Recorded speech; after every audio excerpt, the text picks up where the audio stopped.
I sometimes jokingly refer to Arcanix as the Hogwarts of Eberron, in part because it's the premier school for wizardry in Corvair, and in part because it shares a certain heart-of-place feeling, a mix between humor, wonder, and a modest disregard for the safety of students.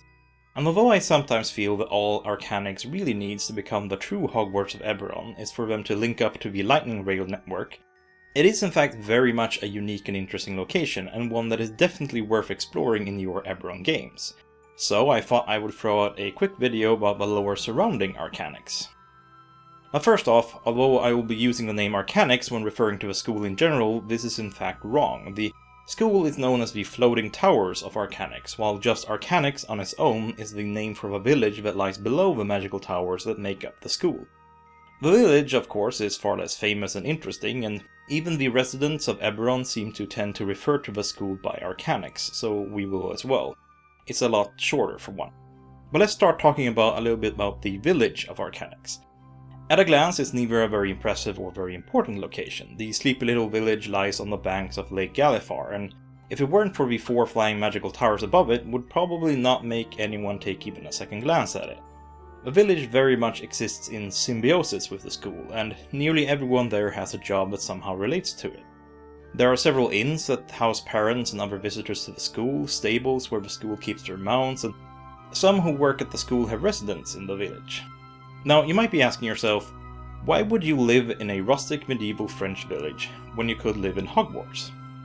Well, I think towards the end of this video you will realize that Arcanix might be a great place for adventures, while most rustic villages are not, which is very much why. The village of Arcanix is more fantastic than your average Eberron peasant village, however, or at least the locals get exposed to more magic and wonder than the average peasant. This means that the villagers have developed a certain indifference to magical effects, and are unlikely to be wowed by any displays the average party can put on. The village also houses a school of its own, the Tower of Alchemy, which is one of the best colleges for the alchemical arts in all the 5 kingdoms.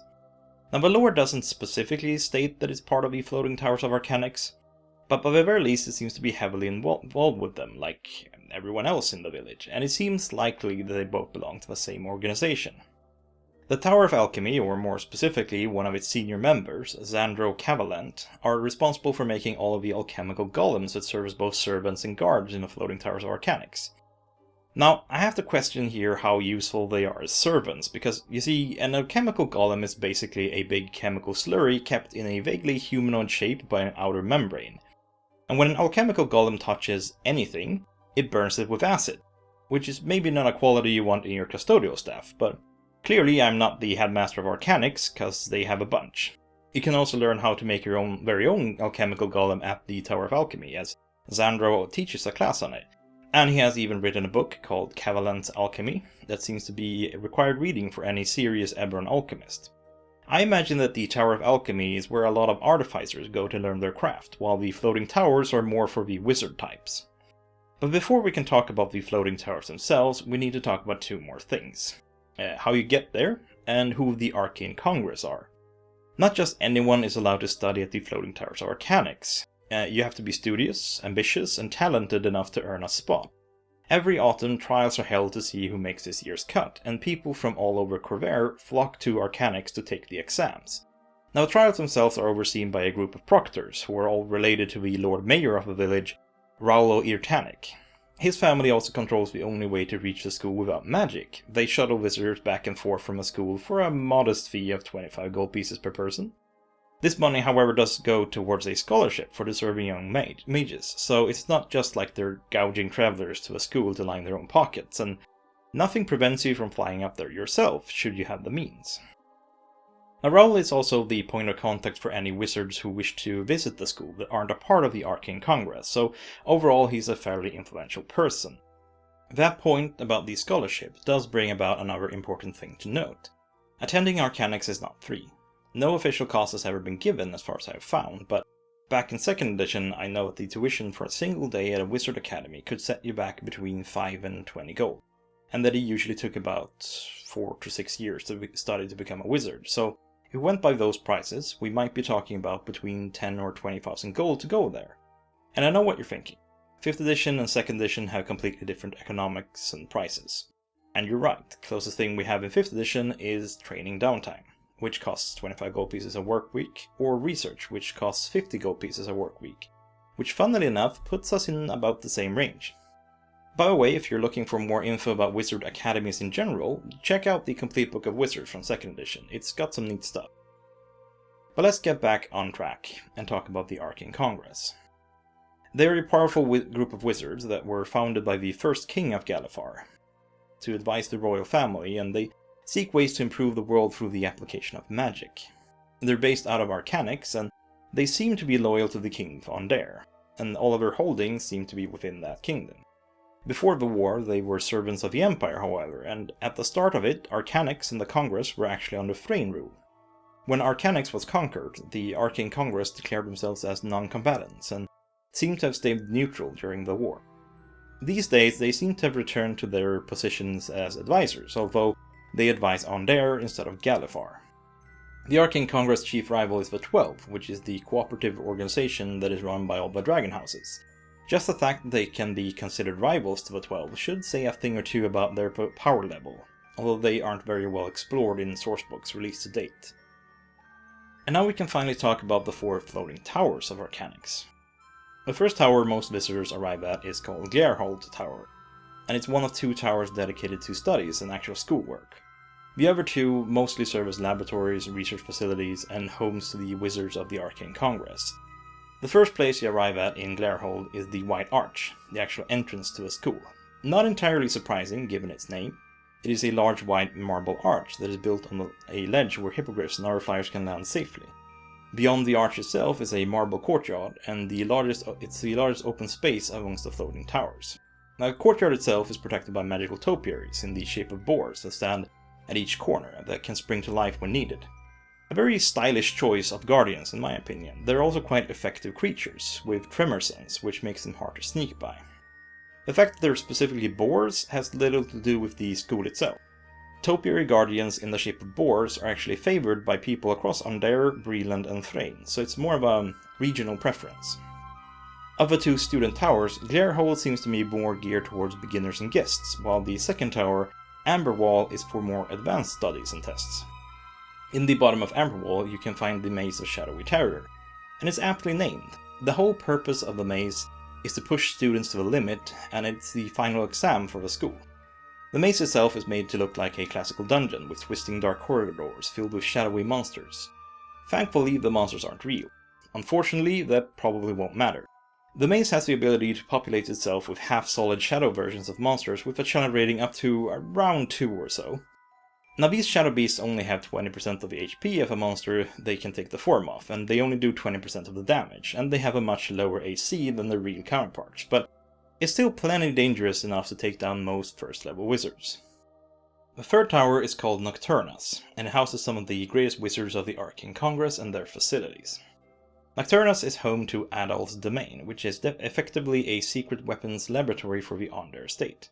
Named after and run by Adal Irwinarn, the Queen's brother and the Royal Minister of Magic, it houses several teams working on secret research projects to give Aundair an arcane advantage over its rivals.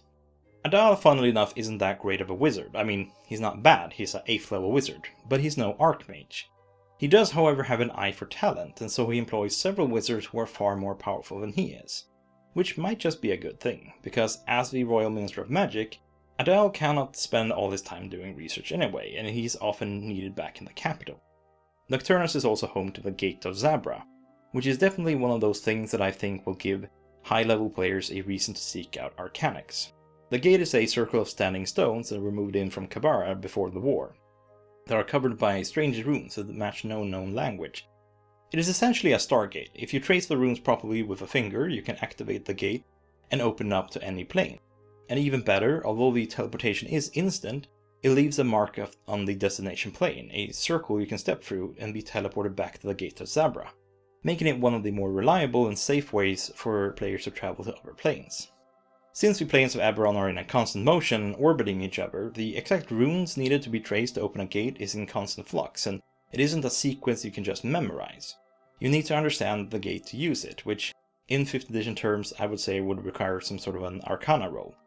The gates are currently being studied by a gnome wizard belonging to the Arcane Congress named Uli Blackfatch, and he has developed quite an insight into how they work. which can be helpful to anyone trying to use it.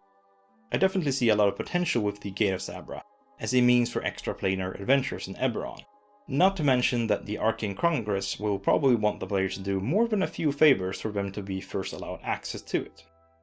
And so we come to the last tower, Skyreach. Skyreach is also home to workshops, laboratories and such, but its most distinct feature is the Library of Robidoux. The Library of Robidoux is far from the only library in Arcanix.